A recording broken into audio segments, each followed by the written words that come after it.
Welcome back to the Thinking Crypto podcast, your home for cryptocurrency news and interviews. If you are new here, please hit that subscribe button as well as the thumbs up button and leave a comment below.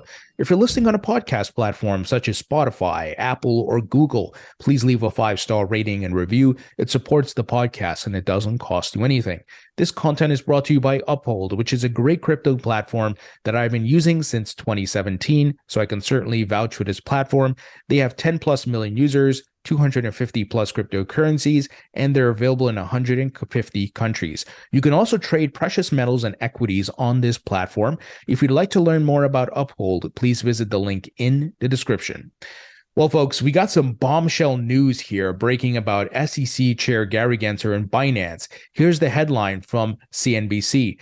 Binance lawyers allege SEC Chair Gary Gensler offered to serve as advisor to the crypto company in 2019. Folks, you can't make this stuff up. This is utterly ridiculous. It's a disgrace. Gary Gensler is a corrupt scumbag bureaucrat regulator. He is corrupt to his core. He's a liar. This man years ago was teaching crypto and blockchain at MIT, saying the industry needed clarity. It's not clear what's a security and what's not. He was promoting Algorand, saying you can build Uber on Algorand. And now the reports are coming out. He was trying to work with Binance to be an advisor back in 2019. So let me give you the details here, folks. SEC Chair Gary Gensler, who is in the midst of a hefty crackdown on crypto companies, offered to serve as an advisor to Binance's parent company in 2019, according to the lawyers for Binance and founder Changpeng Zhao. Documents filed by the SEC on Wednesday indicate that the attorneys from Gibson, Dunn, and Latham and Watkins, two of Binance's law firms, alleged that Gensler offered to serve as an advisor to the crypto exchange in several March 2019 conversations with Binance executives and Zhao, CZ. He eventually met Zhao in Japan for lunch later that month, the filing claims. At the time, Gensler was teaching at Massachusetts Institute of Technology Sloan School of Management. He was appointed head of the SEC in 2021 by President Biden, and over the past year has come down hard on the crypto industry, suing numerous companies for allegedly selling unregistered securities. Now, here's some more details. Before Gensler started going after Binance, he was trying to cozy up to the company, the lawyers say. The Wall Street Journal previously reported on Gensler and Binance's relationship, citing internal Binance messages and a person close to the SEC chair. Both suggested that Binance approached Gensler. Folks, unbelievable. Can you believe this stuff? My blood is boiling reading this because this man is a complete liar, talking about Gary Gensler.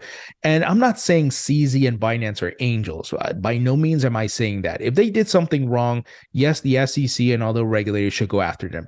But we know Gary Gensler is not a good faith regulator, as Congressman Tom Emmer said. People are even more focused on Gensler and the SEC than they are the companies that are getting lawsuits because they don't trust Gary Gensler and the SEC. They know he's a liar. They know he's a hypocrite. They know the Bill Hinman documents are coming out next week. They're going to expose the SEC and their complete corruption. I've said it before, the SEC has lost all integrity. They're rotten at their core. And honestly, the government should look at abolishing them and having a better system set up where you can have this corruption. And I've said many times too that the SEC has been weaponized by the TradFi incumbents and the banking cartel to kill these crypto startups and companies so that the big incumbents can come in and take over. That's what we're dealing with here. And yesterday, Gary Gensler came out and said, we don't need new digital currencies and crypto and digital assets because we already have the US dollar is digital. And that showed his hand. That's not a talking point from a SEC official. That's a talking point from probably the Treasury and the banking cartel, right?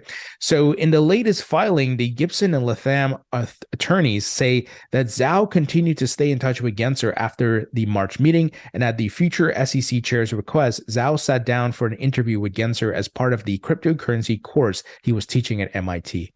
Folks, you can't make this stuff up. This is crazy. This thing is a cluster F. I don't want to say the full word because I don't want my video to get deranked because of YouTube's policies. I want this content to get out so people can learn about the corruption and lies of the SEC and Gary Gensler. Here's some news around Binance US after the lawsuit. They're going to pause OTC trading with no immediate return plan. Binance US customer service Twitter profile did reply to that news saying, please note, trading remains available for all cryptocurrencies on Binance US. Only select trading pairs for advanced trade are impacted. Folks, if you have coins and money and whatever on Binance US, I highly recommend you take it off because the SEC has ordered that the Binance US assets be frozen. I don't know if that's actually going to happen, but you never know, right? We're dealing with a lot of corrupt individuals here. And who knows what's happening behind the scenes because some states are working with the SEC to try to shut down Coinbase and all these different things. Now, some other interesting news. Catherine Coley, do you remember that name, folks? She was the former CEO of Binance US. I had her on the podcast like 3 times over the years. She was previously at Ripple before, becoming the CEO of Binance, and then she disappeared. And folks were worried, is she okay? Is she alive, right? Well, apparently she is. Apparently she was interviewed in January 2022 about Binance US and everything that went on there, and there's a full transcript. So I'm trying to get in contact with her to see if I can get her on the podcast to talk, but she's hard to get a hold of. She's really been, keeping low key. Now, the Binance US lawsuit named a bunch of tokens as securities. This is Gary Gensler's scumbag, shady way of trying to litigate tokens or call them securities without actually litigating each project individually, without giving them due process. That is a very shady, slimy strategy, right? And of course, they included Cardano or the ADA token in there. And the folks at IOHK, which, they build out the Cardano blockchain, they put out a blog post titled IOG Response to the Recent SEC Filings. Here's what they had to say. I'm not going to read the whole thing, but just to give you a quick summary. IOG is aware of the recent complaints by the SEC against Binance and Coinbase, which contain references to the organization, the Cardano network, and Cardano's native token ADA. The filing contains numerous factual inaccuracies and will not impact IOG's operations in any way. Under no circumstances is ADA a security under U.S. securities laws. It never was, it never has been. Understanding how decentralized blockchains operate is a fundamental component in creating responsible legislation. So well put, and it's time all of these projects and companies go on the offensive. They have to put out information. They have to change the narrative because Gary, when he does his enforcement actions, he's making the whole media rounds and he's pushing it through New York Times and Bloomberg and CNBC. So this is why I keep telling you guys, we got to fight. We got to make content. We got to tweet. We got to drum up noise and make our voices louder than Gary's through his outlets, right? We got to do that to fight. We have social media and it doesn't cost you anything to use social media. So we got to use it, folks. We got to tweet. We got to put out the facts. That's why anytime Gary Gensler tweets anything out, I'm there highlighting the corruption and the lies. Now, in the Coinbase versus SEC, we have a big development. So Stuart Alderati of Ripple retweeted Paul Grewal of Coinbase statement, and Stewart said, it may have been lost in yesterday's other news, but this is really big. What is he talking about? Well, Paul Grewal said that earlier tonight, the Third Circuit issued a short order in Coinbase's mandamus action today. The court noted that the SEC's suit against us this morning and asked the SEC whether that means the SEC has decided to deny our petition or pending petition for rulemaking. The SEC has 7 days to respond. So the TLDR here is that Coinbase, of course, is suing the SEC, and they started asking them since last year, hey, what are the rules? Show us the crypto regulations. And then the SEC, of course, did not respond, right? Shady activity. Coinbase then sued the SEC, right? Well, that litigation is happening, but then all of a sudden, the SEC sued Coinbase this week. So the court is saying, hey, SEC, how can you jump to suing Coinbase without actually addressing their petition first? But we know, as Judge Sarah Nutburn said, the SEC has no faithful allegiance to the law. And I think next week when the Bill Hinman emails come out, we're going to see that very clearly, right? If it isn't clear already, we're going to have some really hard evidence to show that. Folks, this is why we got to fight. We are dealing with a corrupt clown bureaucrat who thinks he has more power than he actually has. And he is going around lying and doing all types of shady activity. It's unbelievable. And what really makes my blood boil is my tax dollars are funding this bullshit. I'm looking at, organizing for a protest before the SEC offices in DC. Stay tuned on that because this is unbelievable, right? We, the people, have to hold the SEC accountable. They serve us. They're supposed to be public servants, but we see they're serving their own interests. They have been weaponized by TradFi incumbents to try to stop kill crypto companies, not kill crypto, but kill crypto companies. But we're not going to stand for it, and we got to fight. Now, here's another bombshell that came out, folks, and this is coming from Robinhood's top lawyer. It's unbelievable. There's a lot of bombshells today. Robinhood joins Coinbase in saying it tried to come in and register like the SEC wanted. The company's top lawyers testified in a House crypto hearing that they spent months trying to get the SEC to help them comply before being rebuffed. So even Robinhood, which had nothing to do with crypto. They started with stocks and then they started offering crypto. They tried to go to the SEC and say, hey, we're trying to do a crypto offering. We want to get your guidance.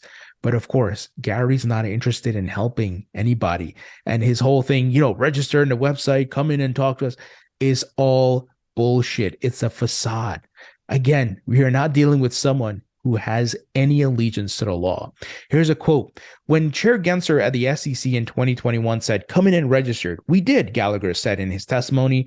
We went through a 16-month process with the SEC staff trying to register a special purpose broker-dealer. And then we were pretty summarily told in March that the process was over and that we could not see any fruits from that effort. Now, this guy, Dan Gallagher, he's a former SEC commissioner. So, folks, look at the madness. Look at the confusion and the nonsense we're dealing with here. Not even former SEC folks can get through and this corruption that's happening here at the SEC. It's unbelievable. I can't believe we're dealing with this nonsense. Now, Representative French Hill, and I'm in contact with his people to try to get him on the show to talk about his crypto bill and what they're trying to do. He was on CNBC and, he was talking about, look, this stuff should not have happened with the SEC suing Coinbase and Binance. And he said if there was clear regulatory guidance, it wouldn't have happened. Now, the folks at CNBC did a great job. Joe Kernan, I have to give him credit.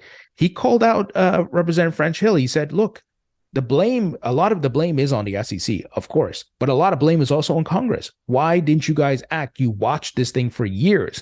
And then the SEC, they approved Coinbase to go public. They reviewed their staking services. They reviewed the tokens. Now they're suing them for the same things they approved before, right? And Joe Kernan was like, this is a mess. This is nonsense. And the congressman, French Hill, he was like, yeah, it is. This is unbelievable. We're dealing with this stupidity. And I hope Congress can act and get a bill through because this thing's got to stop. Now, here's some more confusion coming out of the government. We know Janet Yellen has flip-flopped a lot about crypto.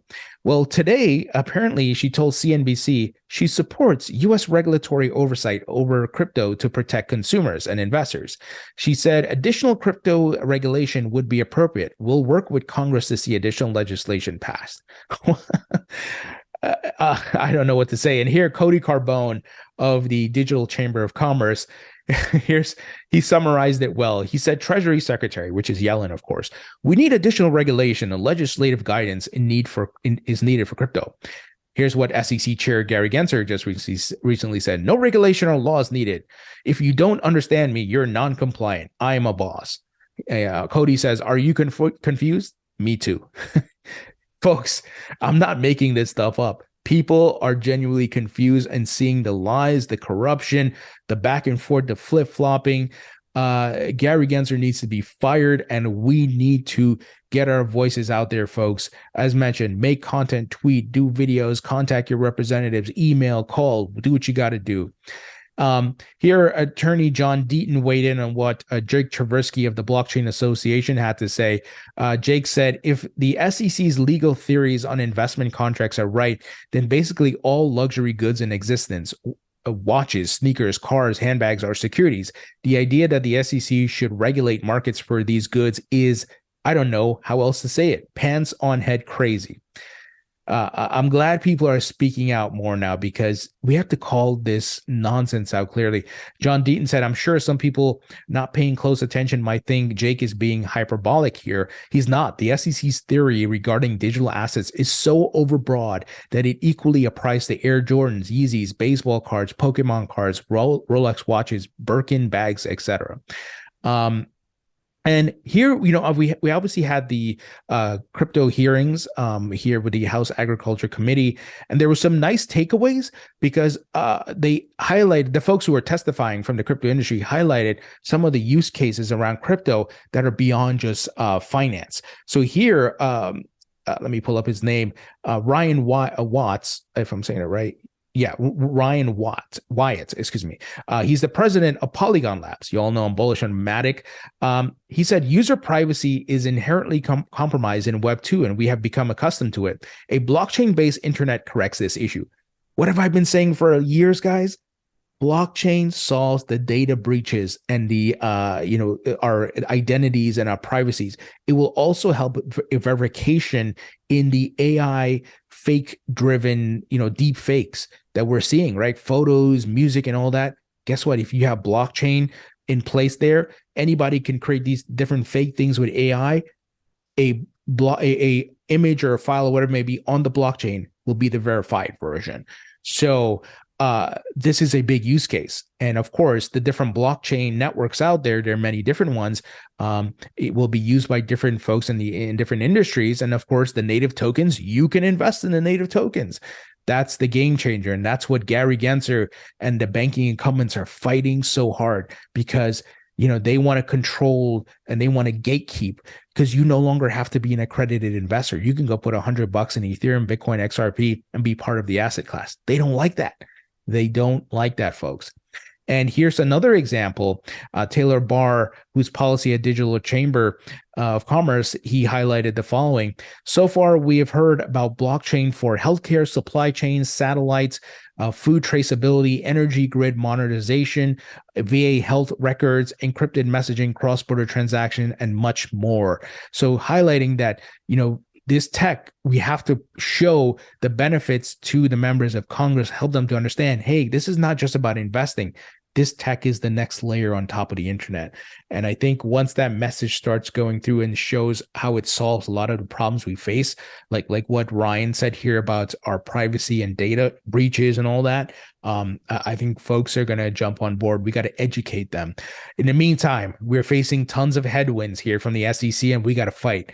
Folks, if you're just a passive person on Twitter or YouTube, I need you to start tweeting. I need you to, even if you're just retweeting, guys, you're retweeting facts and videos and things like that. It will help. We look at what the XRP army did with John Deaton and the Ripple lawsuit. Look at what we did with the infrastructure bill, right? Where we held that up, that it couldn't pass because we put our voices out there. We have power with social media, and we see on Twitter, all the regulators are there. Gary Gensler's there. The president's there. And they know, they see, because look, a lot of politics is optics and getting support of large groups, right? So if we are able to drum up enough noise, we will get people to pay attention and to support us. It's just the game, how the game's played. And Gary knows this. That's why he does his media tour, folks. When he does anything against crypto, he does a major PR push, and he knows that getting it out there, putting the narrative out there, can sway people. But we got to change that narrative. All right, guys, let me know what you think about this news. Leave your thoughts and comments below. Hit the thumbs up button, share this video, leave 5 stars on the podcast platforms, and I'll talk to you all later.